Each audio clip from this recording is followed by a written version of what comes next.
penjagaan yang mampan dan tahan lama adalah cabaran yang harus dihadapi secara proaktif oleh Malaysia untuk mengambil manfaat penuh dari impak sosial dan ekonomi yang berkembang pesat. Bagi melangkah ke hadapan, amalan terbaik dalam buku perancangan sektor penjagaan mengenai menangani kerja penjagaan tanpa bayaran di ASEAN, PBB, SCAP dan lain-lain perlu diteliti. Kerjasama seluruh masyarakat dalam memperkuat dan menyelaraskan ekonomi penjagaan serta komitmen kepada SDG, khususnya SDG 1, 2, 3, 4, 5, 8 dan 10 perlu dititik beratkan. Pelaksanaan ekonomi penjagaan perlu diteliti, menetapkan standard yang terperinci penting bagi membolehkan inovasi bagi perniagaan sosial, memudahkan perniagaan dan memastikan keselamatan, etika dan kualiti. Dengan inisiatif ini, Malaysia dapat membuka jalan untuk memperkukuh pembangunan tenaga kerja dan menggalakkan pertumbuhan ekonomi yang inklusif dan mampan. Mari kita bersama memupuk ekosistem ekonomi penjagaan yang lestari dan berdaya tahan. Nurturing a sustainable and resilient care economy ecosystem. Oh, that's what it's about. So we don't have, but this was also done by NCWO with UNDP. So thank you very much. If I can just have the slides, I'll just continue. I just want to show why we need to invest in the care economy. I'm speaking as President of the National Council of Women. Women, of course, have a lot of investment in this and interest in the care economy because, as you know, women bear 63% is our Malaysian figure, but actually, if you go worldwide, it's closer to 70 to 78% of the work of the women's time is work done on caring for others. All of us care for others, but women care more of their time on caring. And I'm also here speaking as co-chair of the Technical Working Group for Pemuda on the SDG. Of course, care work ties very nicely with the SDG because, as you saw, so many of the SDGs are involved. And the productivity side and so on, creating jobs, important activities for MPC particularly, productivity and to ease businesses. As we encourage social enterprises within the care economy, and we must ensure that we will ease the businesses looking at the legislative point of part and so on. Can we move on? We have to go on to the panel. I think this is the last slide. This just for me, for Pemuda at least, is the beginning. We will have this forum. I don't know where Tengku Aizan is sitting. Where is she? She's going to put, there. She will put all the reports of the discussion together, and from that report, we will pick up and keep on passing to Pemuda. This is from the Pemuda side. Doesn't mean other people are not doing. I can see already Ministry of Women already doing something next week on Tuesday. Everybody is doing because it's economy madani, it's economy madani.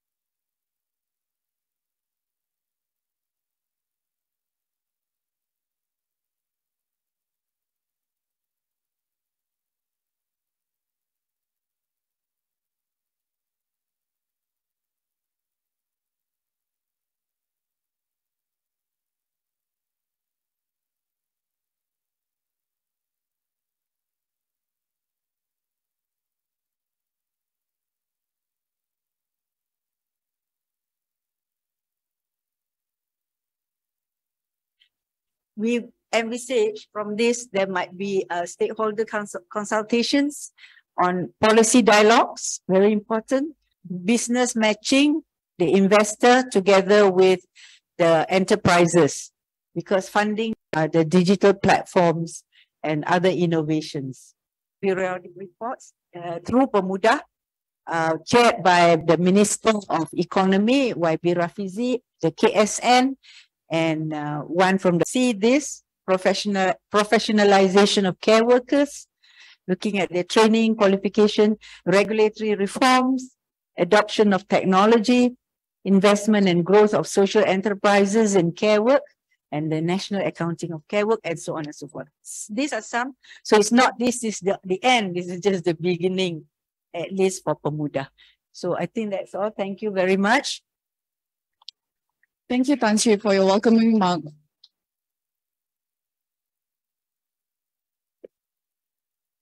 Ladies and gentlemen, the first session will be a panel discussion on the topic, setting the stage for the care economy.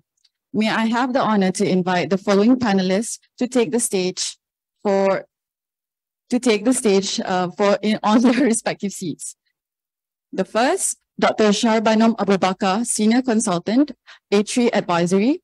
Yang berbahagia Encik Chua Chun Hua, Deputy Secretary General Strategic, Ministry of Women, Family and Community Development, KPWKM. Ms. Nadira Yusof, CEO of and founder of Kido Care. Encik Ng Sai Kit, Chairman Malaysia Venture Capital and Private Equity Association, MVCA, and Dr. Federa Aini binti Haji Bibit, Deputy Director, Ministry of Health, KKM. The moderator for the session is Mr. Niloy Banerjee, Resident Representative, UNDP Malaysia.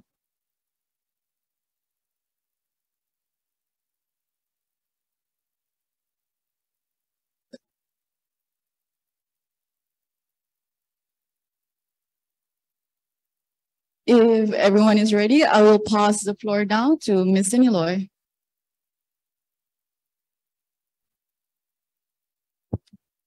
You. Morning. Good morning. All right, Tantri, thank you for the inspiring opening remarks. Colleagues, thank you for giving us the gift of your Saturday. As you know, this is an important topic. It has been ignored for too long in the policy dialogue. It has been ignored in national income accounting. Closer.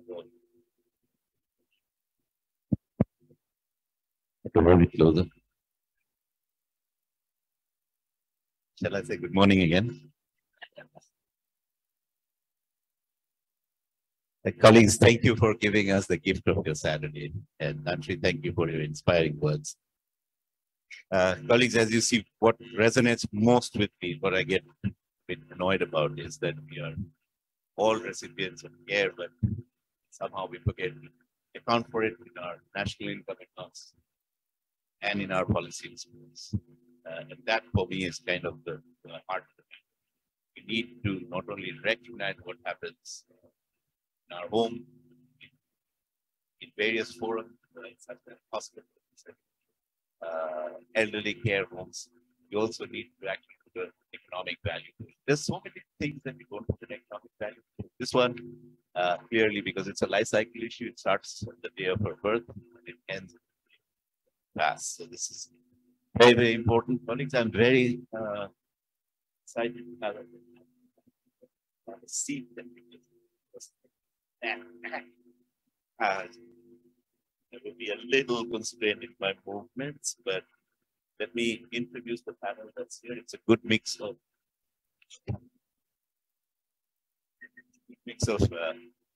ministry and civil service officials, and then the private sector, startups, and energetic young people. That was you, the audience. Really looking forward to hearing from you. I don't have them in order. I will try and sit them in a would have sat them in a different order, but never mind. I won't read their CVs, the full illustrious CVs, colleagues, because they don't have a lot of time, but you can find them in the booklets that you find in your seats. Dr. Kuala is the Deputy Secretary General of the Ministry of Women, Family and Community Development, a close collaborator of UNDP, but also a very passionate advocate.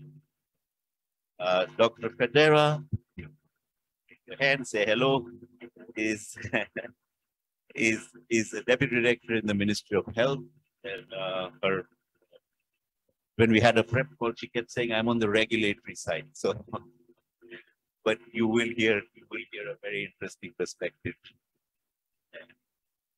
And then let me go with Dr. Shah. Dr. Shah Banom is a member of Petri Advisory Services and has worked with a number of consultancies in this area, but also a collaborator of UNDPs, for which we are very thankful. And Ing Saiki is a private sector guy, venture capital and private equity types. And he will bring to us the perspective from that side. What, how do we get this started up as an industry, and how do we get it started up? And then finally, not last but not least, Nadira Yusuf, who's the founder of Kiddo Care, one of the early startups in this area. And her colleague just told me they're going into elderly health care as well, elderly care as well. So they're about to make a killing. Pardon the pun. So let me maybe, Dr. Chua, throw it to you first. Like it, don't distract. The private sector is getting the government, bending the government's ear. Dr. Chua, one of the things Tanshi alluded to is women fall out of the workforce because of unpaid care, cultural norms. It's expected in our societies. Malaysia has a remarkably skewed, for a country at this level of development, has a remarkably skewed what economists would call the labor force participation rate of women. I think it's in the 80s for men and in the 50s for women. So tell us a little, Dr. how does these two relate, unpaid care and LFPR, and then what it really means from where you sit at a strategy level in the ministry.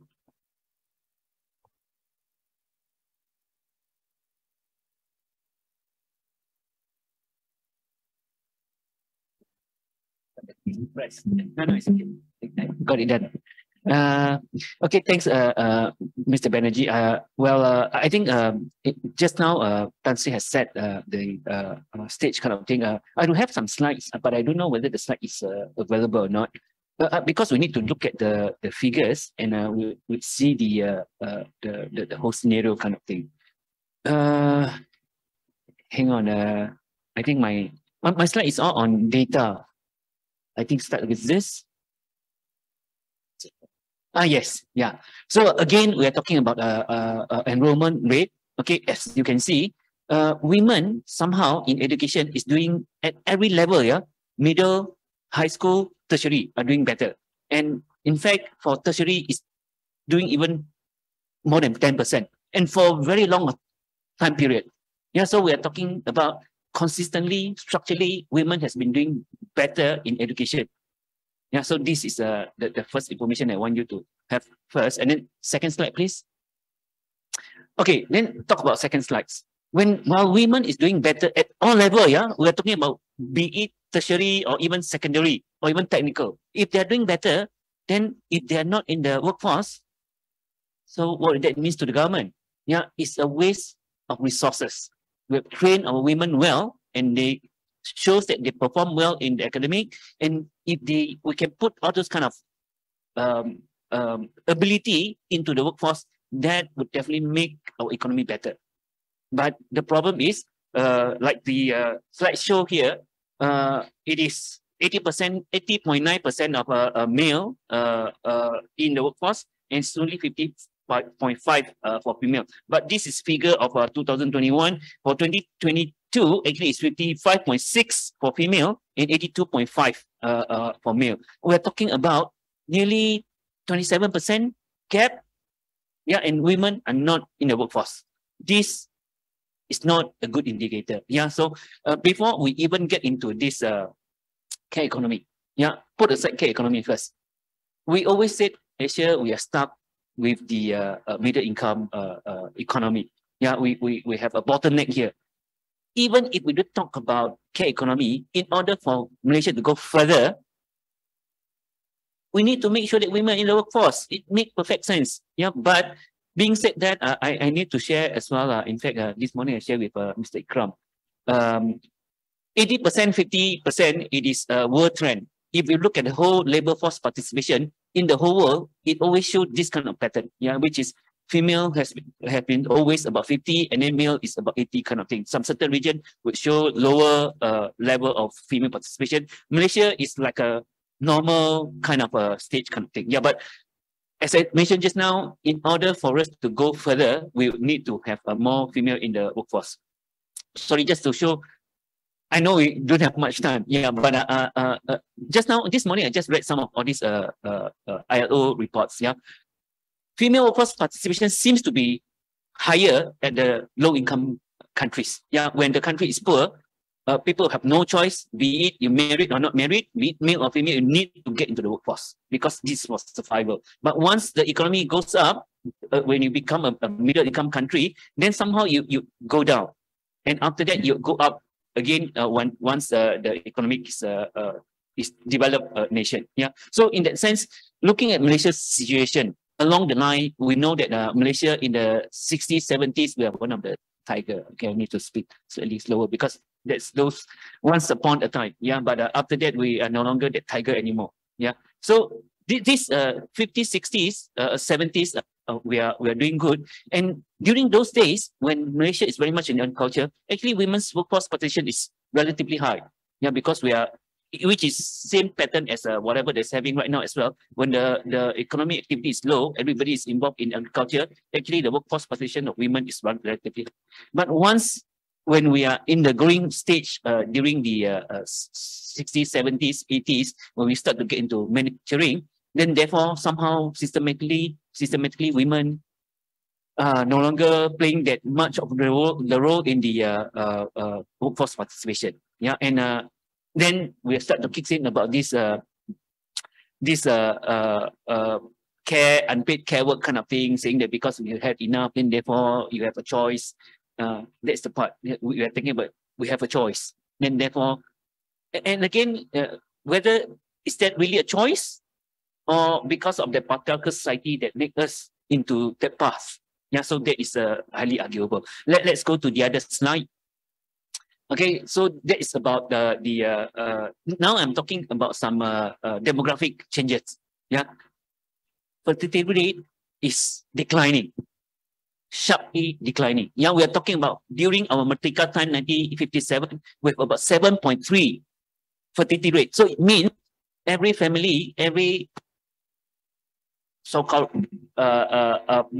women at the reproductive age during 1957 is about 7.3 children on average.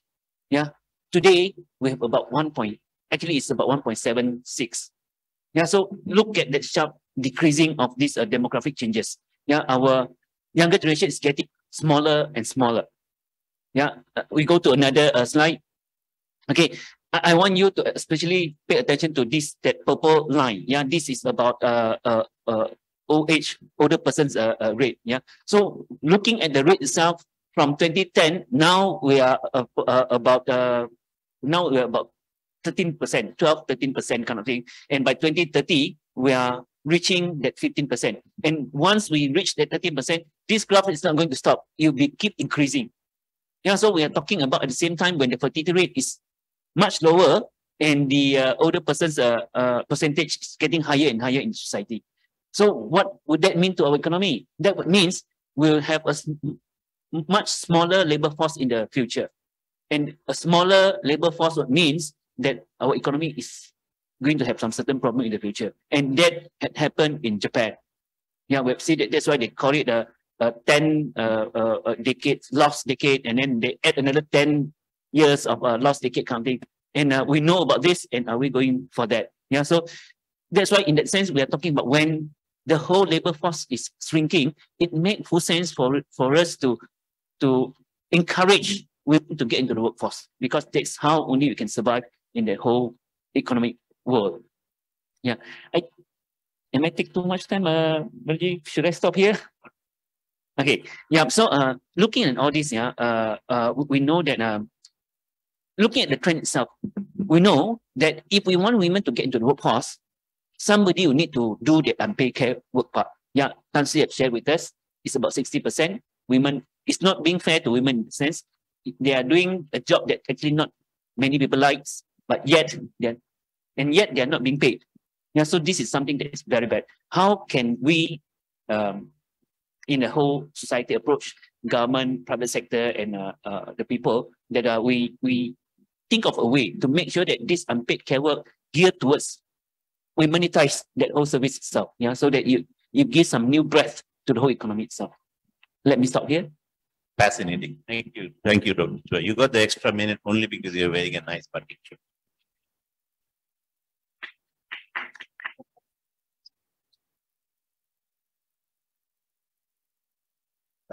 Dr. Federer, can I turn to you? It was a fascinating point Dr. Chua made. If birth rates are going down, soon we are going to have fewer people available in the labor force. We can't afford for women to be sitting at home, especially highly educated women whom we have invested resources. So, and the population is aging. So fewer people who are productive and the population is aging. How does it reflect in the healthcare sector? Really, what's the projection? What are we thinking? How should we care? Okay, thank you, Mr. Niloy. Asking about Said call me Niloy. Didn't I send an email yesterday? Just call me Niloy. Don't send in Mr. Niloy. Niloy, okay. So used to be a bit formal, right? Okay. If I were to continue from what Mr. Chua had presented just now, I think that part of the country is aging is well undeniable. But from healthcare perspective, what we are concerned is the elderly care itself. I'm not into the projection of labor force and all those kind of things, but we are more concerned about how do we care for the elderly.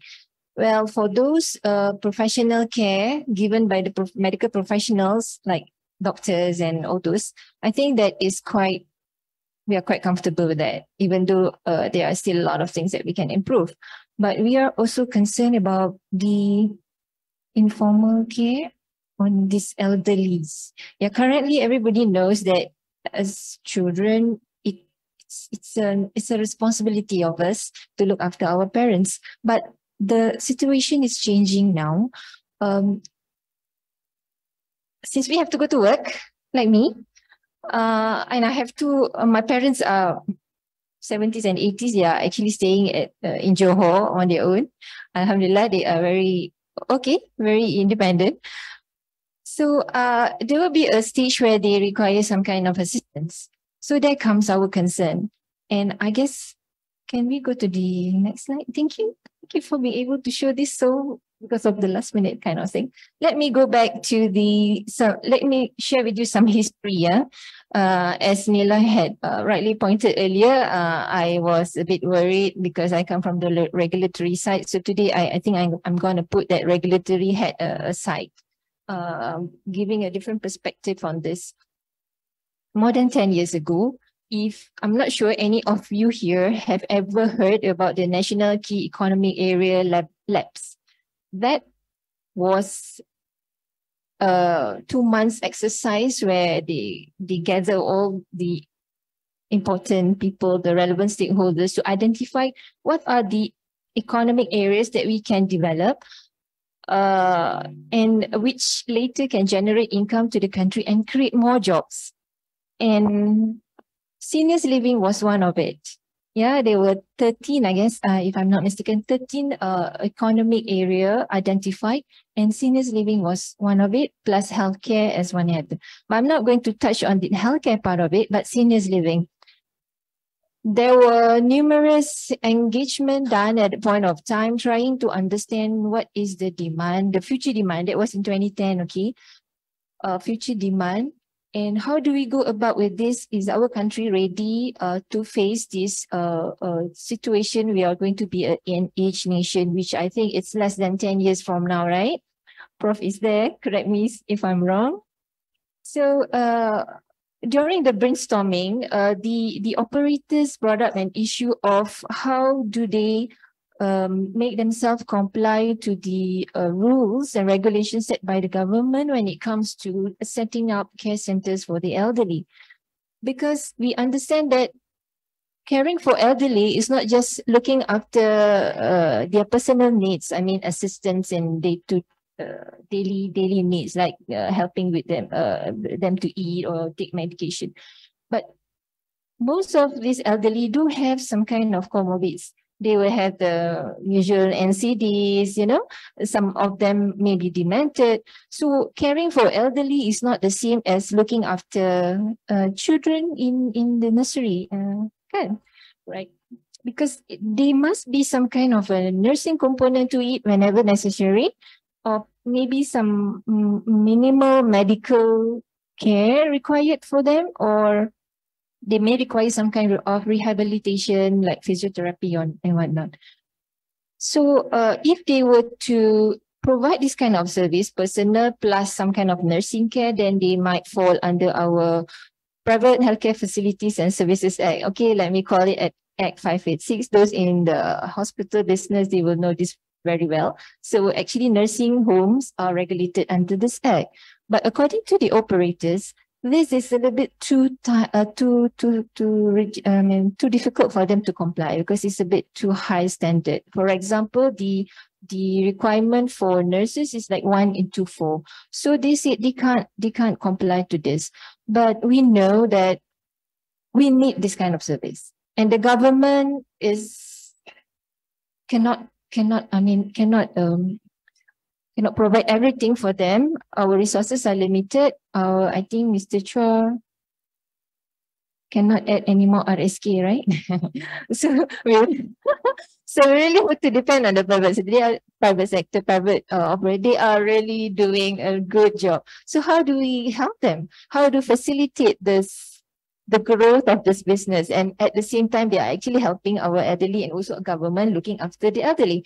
So we come up with this Private Age Healthcare Facilities and Services Act. It's actually a little bit of Private Act 586 and a little bit of 506, because Care Center Act is a general law that looks after all care centers. We are looking for something specific for the elderly. They have a specific needs. So this is what we are trying to address in the Act 802. Act 02 is not yet enforced. The regulation is done, the guidelines, the standards all are done. But as a procedure, it has to be approved by Attorney General's chambers. So we hope that by having this 802, it will help our country to be more prepared, in facing this age nation. And at the same time, it is not too restrictive so as until it hinder the development of aged care industry. That was the point set at the very beginning itself. So the law was tailored towards that. We had the next slide, please. So we had numerous engagement. I think am I talking too much? Okay, from the start itself, we had to follow the current way of doing of coming out with a new law is we have to go through the regulatory impact analysis. So for that, we have really go down to the ground, visit as many centers as we can, try to understand how it operates down there. Yeah, we meet with the operators, we meet with the government agencies like the local authorities, KPKT, the Bomba and whatnot, just to understand how things go. So because our point is we do not want later when we introduce the licensing regime for this, our operators are stuck. Yeah, we hope that whatever requirement that we introduce later will not give any problem or give any burden to the business to progress, because we know that they are doing a good job for the people. So, am I answering you? Because I think I'm going. Yes, yes, you are. But look, let me segue from there to you, Dr. Shah. So legislation is beginning to emerge. The numbers and statistics telling a story. Policymakers like Dr. Chua are beginning to strategize about it. What else do we need to stand this up as an industry? Like any other industry, government regulation, send carrots and sticks or tax breaks. I don't know what is required. And we know from your study that investors are willing to get into this, right? Thank you, Niloy. If I may have my slides on, that would be great.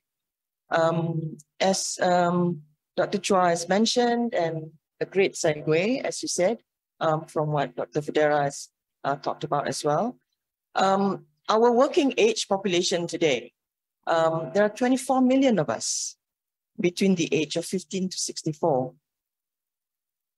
But the ones below 15 and above 64 are about 10 million. About, yeah. If you click on the next bit, I also want to show you, out of this 24 million people in the country today, about 17 million are in the labor force. And I think, you know, depending on the currency of the data that we have, today, the labor force comprises 54% male and only 46% female. Okay.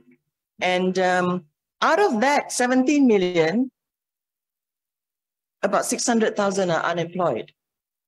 And I believe ILO's definition, as well as our own Department of Statistics definition of unemployed, are people who are actively looking for employment. Yeah. So what's interesting that I want to share with you is this groups under outside labor force. These 7 million people. Yeah, these are working age people, yeah.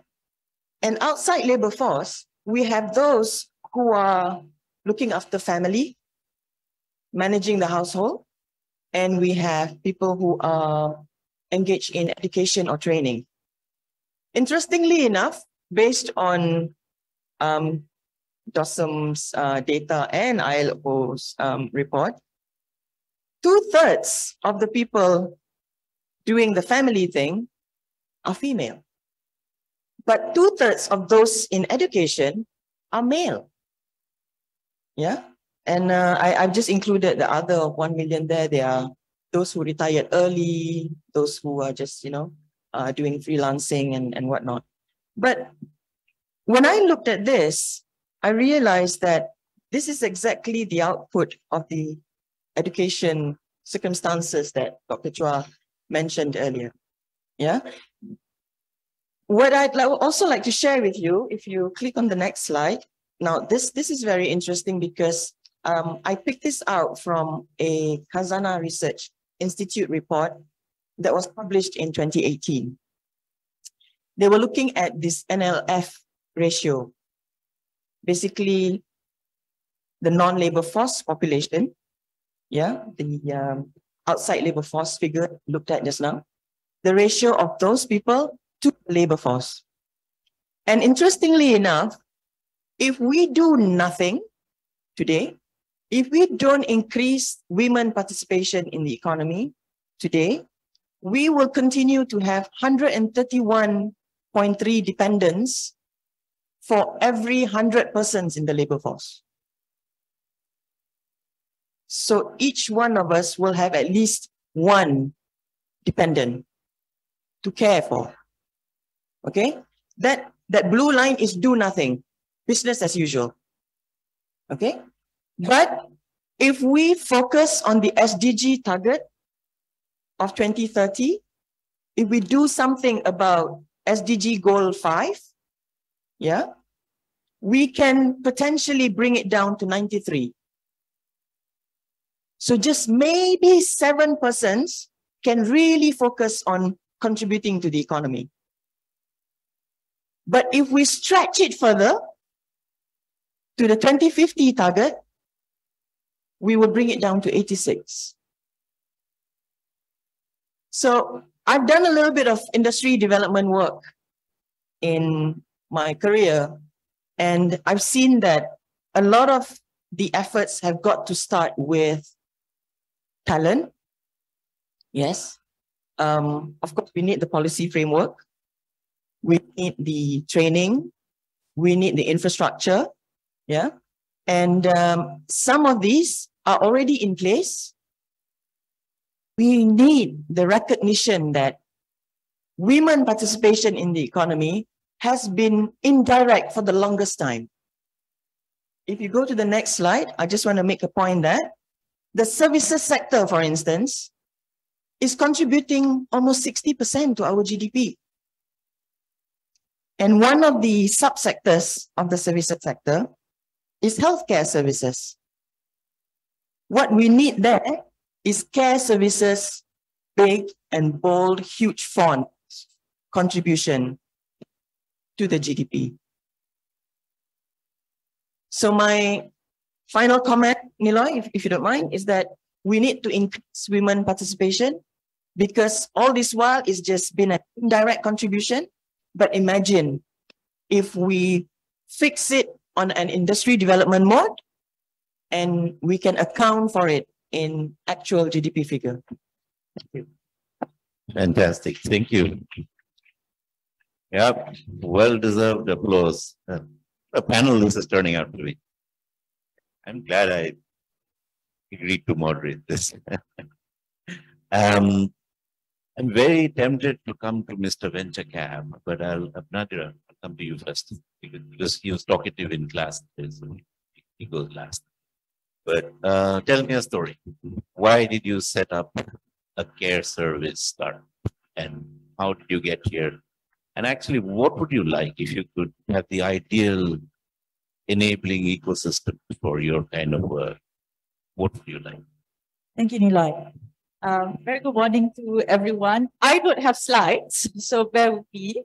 You asked me how or why I started, right? And that's simply because I'm a working mom, and not just any working mom, but an entrepreneur mom, right? And we all know how entrepreneurs work.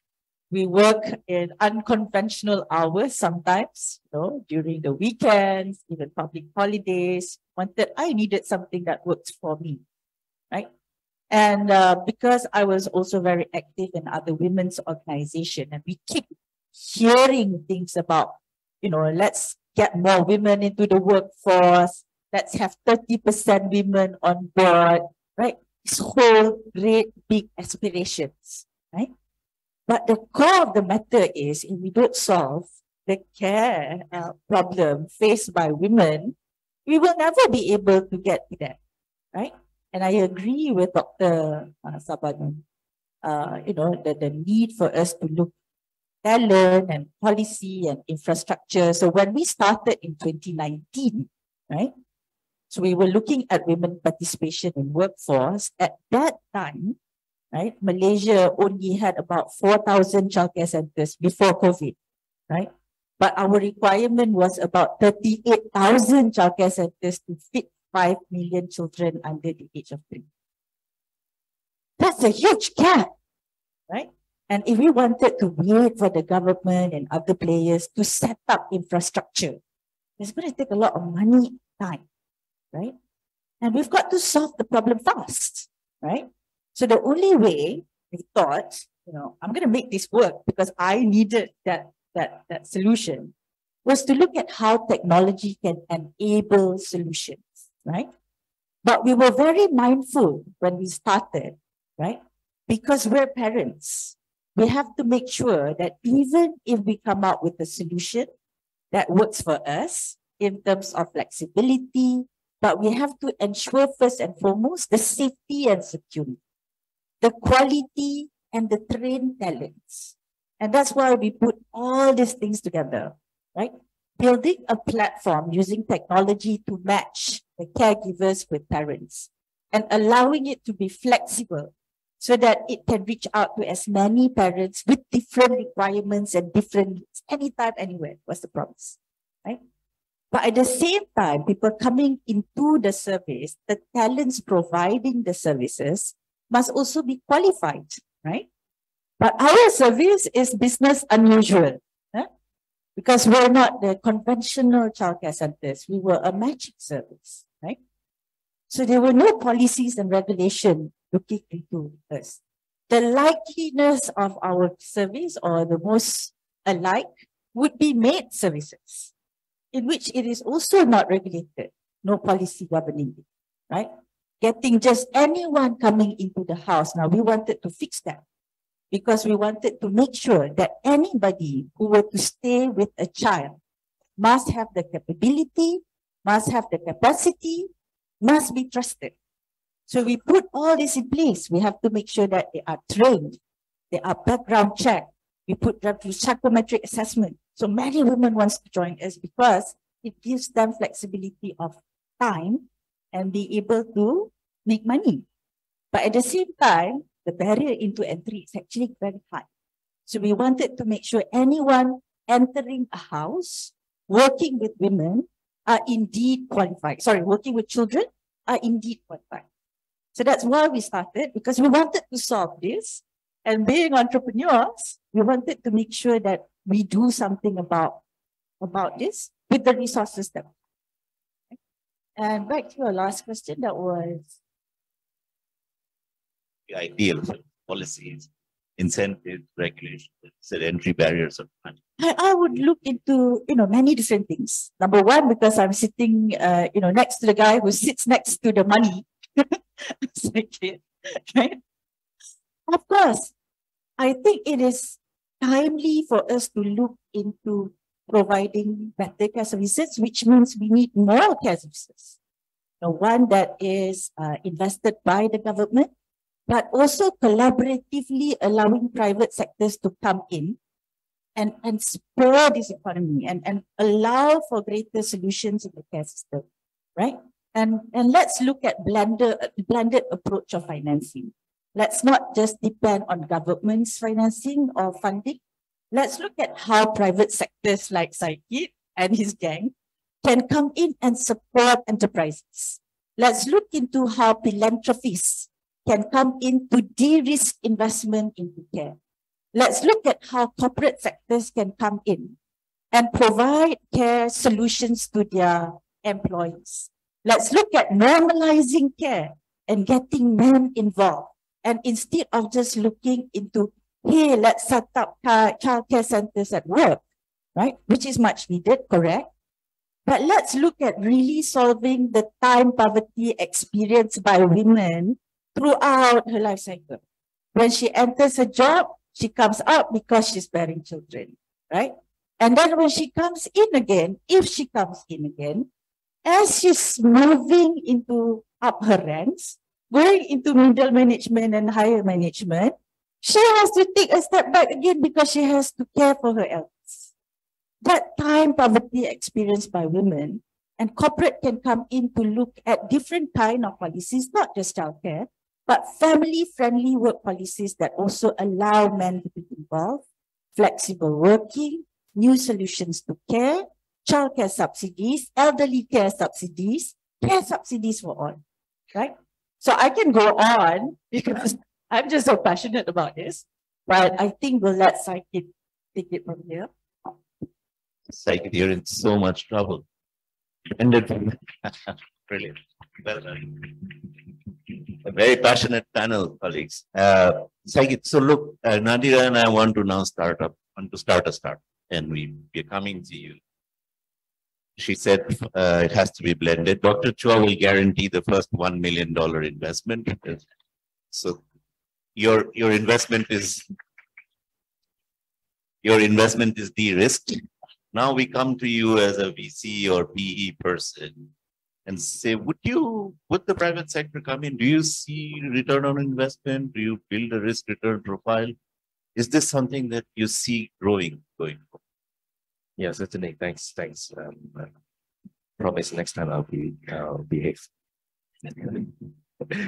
Well, I think let's look at how we kind of slice the issue here, because it's often than not we talk about care economy being an informal gig economy, and we are talking about activating the unemployed or inactive labor forces, and most people will associate it with part-time, right? If we are talking about that kind of segment, certainly, as an investor, we will not find it very attractive, because what it lacks is really scale, right? So how do we, as a private sector, private investor, to come in and kind of intervene and structure?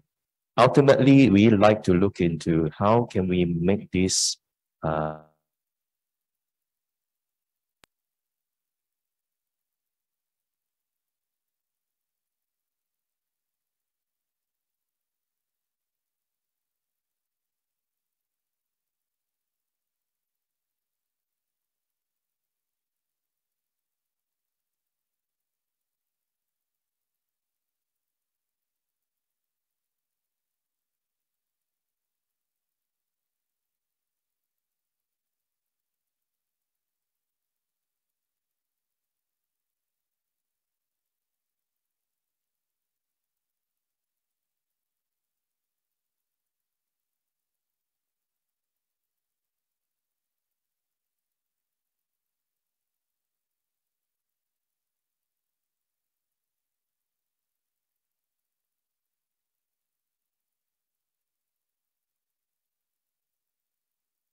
to make sure that it is an organized industry and they are being make sure that it's a decent job, they are well paid, and those women that is tied up with all those kind of role can be released into the workforce. Yeah, it is a very beautiful picture that I can see. Yeah, I really hope that that's what going to happen in the near future. Thanks. Brilliant. Dr. Pedra and Dr. Shah, can I ask you? Yeah, I have sent my mom away to a professional care center, and my neighbors are saying bad things. You sent your mom, and your mom's not here for Chinese New Year or Raya. Everywhere I go, people are asking, "Where's your mom?" Oh, she's at the care center. I'm feeling this pressure. What would you advise the government or even organizations like the UN who run campaigns, for example, climate change awareness campaigns, etc.? Where do we begin? Can we go and say it's okay to send your mom away? It's okay to send you, as advisors, as senior government officials, where should we begin? You are giving me the most difficult question. Okay, I think Dr. Chow also had mentioned this now. This family value is still strongly rooted in our community, right? But I'm not sure whether this is slowly changing or not, because sending your parents, if they need, to centers, this doesn't mean that you are not caring, you don't care about them. Sometimes they need certain kind of special care, which you cannot provide when you are actually looking after them yourself. So in terms of fairness, I think it's not fair to keep your parents at home without proper care, just because you don't want your neighbors to say that, hey, where's your mother, your father, and why are you not looking at them? So I guess no definite answer for that, but I can see there is a shift. Maybe it's not very obvious now, that people are more concerned about the quality of care that their parents should get. So if that can be provided by this kind of centers, then why not? I'm not sure whether people will say, you, Dr. Fidra, why are you like, are you trying to promote children to send their parents to the centers? No, definitely not. Yeah, because at one point when we came up with this PAFAS, in one of our engagement, there was a comment that is government trying to say that children, please send your parents to this kind of centers. No, it's not. Because when we have this kind of service, it's an option. It's an option. And this option is something that can surely give you a quality care. Yeah. It's not like currently, if you don't do anything, you still have this old folks home running around you, and we don't know what kind of quality of care they are giving and who are really looking after your parents. Some of them are just foreigners. Yeah, they are the maid, they are the cook, they are everything, doing everything in the center. So we hope that by having this regulation, we can ensure some kind of standard in terms of the carer. They have to be well trained. They have to know how to look after the elderly, not just about the personal care, but hopefully a little bit of how you do a simple nursing care. So I think that's better. If there is a need, then why don't send them? But even if we send our parents to these kind of centers, that doesn't mean you have to just leave them and forget about them, right? We still can visit them regularly. Yeah, that's what I think. That is what I'm saying. I think it's a fantastic argument to say that you get professional care as opposed to at home. Even if any one of us were untrained folks taking care of our elderly, or they're not getting professional, and caregiving is a profession in many ways. Dr. Shah, I have a very specific question for you, but let me just turn to venture cap for 1 minute and see what. I actually, I personally, I'm probably maybe 15 years away, right? Preparing for empty nest already. I'm approaching 50 next year. So personally, what I like to see, right, when I get a bit older, seriously, is to get away from the stigma of, an old folks home, that what we are very used to see now, right? I'd like to see whether there is any entrepreneur out there who could think about it as a hospitality business, as a social club business. That will change the whole landscape about what it is, right? I like to have a group of people of my age with the same interest to mix, because mentally we also need, socially with that kind of connection, right? With all the kids all away, you know, where are you going to find your conversation, right? So, and then stay healthy and whatnot. So I like to see that image in the near future, and change the perception of what is an old folks home. Let's call it something else, but think about it as a hospitality or even social club will be an ideal situation in years to come.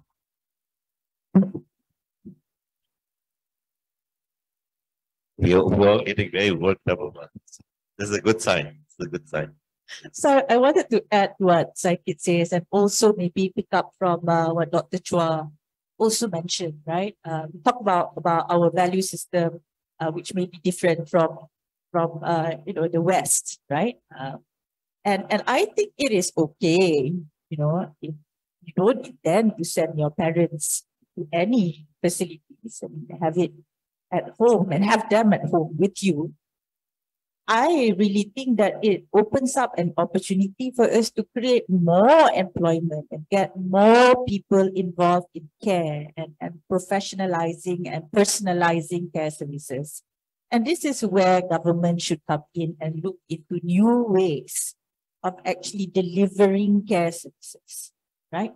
To the houses, to the homes, to facilities, and like what Saikit also mentioned, new solutions. Let's look into transit care for the elderly, daycare for the elderly, not just homes, right? A different kind of solution. But, you know, all solutions can be just an idea or a concept, but really what we should be looking at to make sure that there is that kind of solution and skill is the talent, right? And this is very important for us to solve right now. So as we move into the aging society, right, we have to get the younger talents interested to come into the care industry first and foremost, right? Now, getting them to come into the care industry, I think as industry practitioners in the room, we know how challenging that can be, because the job isn't sexy, right? It's not, you know, it's deemed as dirty, it's deemed as low paid, it's deemed as very stressful. And we really have to come in and look at how we can start funneling our young talents into the industry. Really looking at professionalizing them. And when we talk about professionalizing them, it's not just about making sure that they are certified. If they are professionals, then they should also be looking into insurance that governs their practice. There isn't one now for caregivers, especially in the childcare sector, right? Not sure, but I know there is for healthcare, but what about the elderly care as well, right? Now, people are scared about coming into the industry because anything can happen, right? No matter how much skill they get, no matter how certified they are, things can happen. Now, who's going to protect them then? Right? The social safety net that's built around the caregivers is important, right? The professionalism, the professionalizing, the career growth and the opportunities for them to expand their capability. Moving from entering to you know, having that required skill to join in and build the interest first, right? And this is where our platform actually supports, for them to come in and build them interest. And then as they move forward, take on more certification programs and move on into institution, become entrepreneurs, and we should be supporting that kind of growth and journey. If we want to be able to match talents against solutions, so that we'll be able to have, you know, an ecosystem of care that really works for different types of needs. Fantastic. I think all of you are putting in place some building blocks. So, Dr. Shah, there's a bit of asymmetry, isn't it? when Dr. Chua and I have finally gotten over the trauma of our failed nursery business, if Dr. Chua and I are sending our mums or fathers away, it probably won't be chastised as much as a woman who sends mother or father away. Because, oh, you're pursuing a career. And that's why you said you're going to get rid of the responsibility. You're being selfish. Etc. So I'm now on your therapy couch because I'm traumatized by this kind of allegation. What advice? You know, I enjoy this value system topic because I believe that value system is not cast in stone. It should not remain the way it is today. It can be enhanced, it can be improved. For example, I would like us to start raising boys to care more. They care, but we want them to care more. Let's thank you. I mean, let's put together some kind of a extracurricular activity to encourage our sons to care more. That's one. The other is, I have 4 children between the ages of 19 to 30, and I've had this conversation with them. I said, when I'm old and senile, please don't fuss over me. Just send me to a care home. I've had that conversation with them. So whatever money I've saved for myself, please use that to put me somewhere where I can still have my activities, I can read, I can meet new people, have conversations. And I think all of us should have that conversation. Because whatever value system we have today probably should stop at this generation. We need to create new ones. We should have improved ones to support, more women participation in the economy. So to your business, Niloy, with Mr. Chua, I believe that you can do much more than just, going in with a male face, but you can use, Nadira as your chairperson of your company. She can be the face of your business, and I'm sure you'll get a lot more opportunities coming forward. Thank you.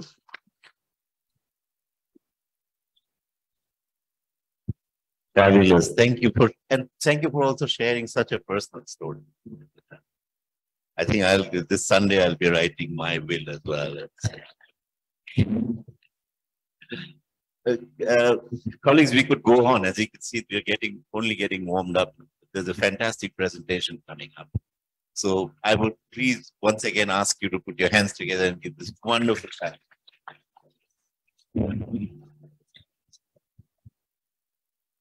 Thank you, Mr. Niloy. I kindly request Mr. Niloy and all participants to remain on stage. I would like to invite Tan Sri to come on stage to present a token of appreciation to both the participant as well as the moderator, followed by a quick photo session. So please remain on stage.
now pick it up. Which one of those that one? Okay.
I should be giving you that.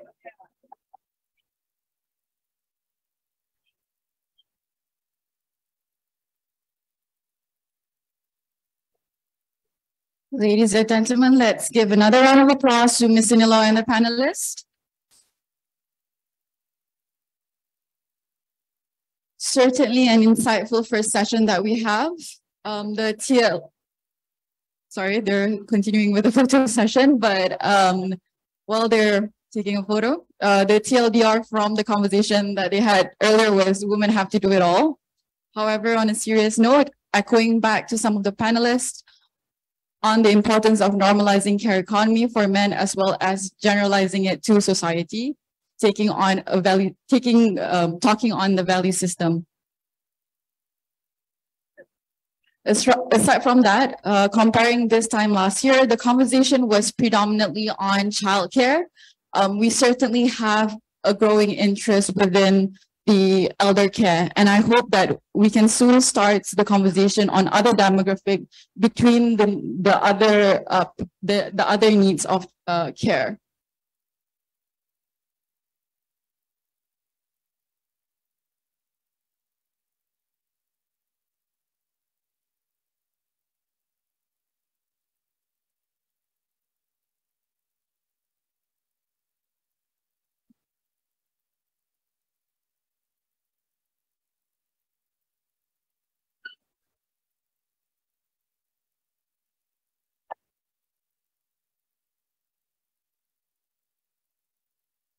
All right, I think we were a bit busy with the photo session on stage just now. Just repeating myself, the TLDR from just now, it seems like women have to do it all.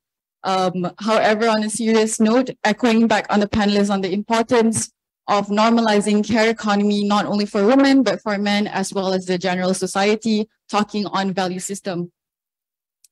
Aside from that, comparing this time last year, the conversations were predominantly within childcare, but I can see that there's a growing interest in elder care. With that, we will continue with our second session, which is a presentation on the topic nurturing productivity through digitalization and innovation of care services.